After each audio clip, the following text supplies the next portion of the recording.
আওয়ামী লীগ আগামীতে নির্বাচনে অংশগ্রহণ না করে, আওয়ামী লীগের লিডারও তো পালিয়ে গেছে, ভোটারও তো পালায় নেই, তাদের ভোট কে পাবে? আমি বললাম একেবারে প্রশ্ন যাও সহজ।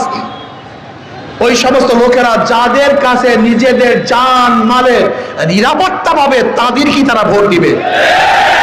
আপনি চ্যালেঞ্জ দেন, লিখে রাখেন।